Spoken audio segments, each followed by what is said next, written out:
मंत्रालयात झिरवाळांच्या अन्न व प्रशासन विभागात एसीबीची कारवाई। लाच घेताना आरोपी राजेंद्र ढेरंगेला अटक।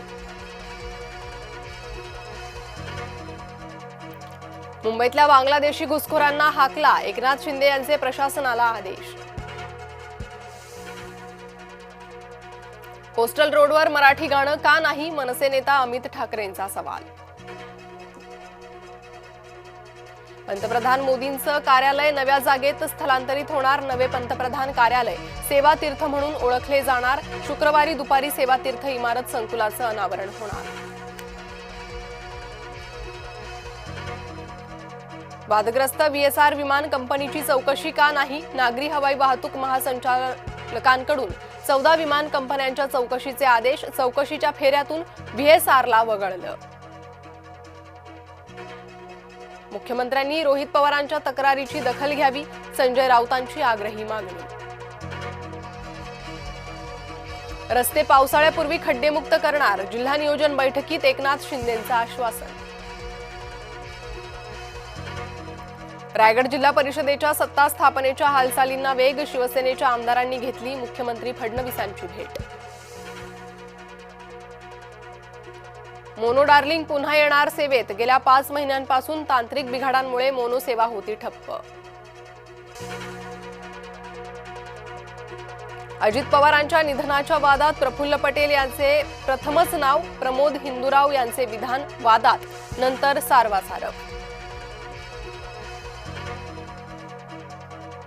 विलिनीकरणावर पुन्हा चर्चेचे गुऱ्हाळ, शरद पवार गटाकडून 12 तारखेचा हवाला। कोण कुणात विलीन होणार, पवार गटाला सुनील तटकरेंचा रोकडा सवाल। निष्ठेने लढलात, आता निष्ठेने काम करा, उद्धव ठाकरेंचे आदेश। संधी मिळताच उद्धव यांचा महापौर मुसलमान, परभणीत सय्यद इक्बाल उद्धव गटाकडून महापौरपदी। उद्धव यांनी बाळासाहेबांचे विचार सोडले, उपमुख्यमंत्री शिंदेंनी उद्धव ठाकरेंची उडवली खिल्ली। ओम बिर्ला यांच्या दालनात काँग्रेस खासदारांनी केली शिवीगाळ, संसदीय कार्यमंत्री किरेन रिजिजू यांनी समोर आणला व्हिडिओ। शिळफाटा परिसरात 3,22,000चा गांजा जप्त, श्रीपाद सूर्यवंशी याला अटक। सूर्यवंशी हे शिवसेना नगरसेवक हरीश काळे यांचे सासरे। अहिल्यानगरमध्ये जुन्या वादातून गोळीबार, गोळीबारात एकाचा मृत्यू, काही तरुण जखमी। गुडलक चौकातील कलाकार कट्टा हटवण्याची मागणी, वाहतूक कोंडीचं कारण देत कलाकार कट्टा हटवण्याची मागणी। नवनिर्वाचित भाजप नगरसेवक सुनील पांडे यांची मागणी।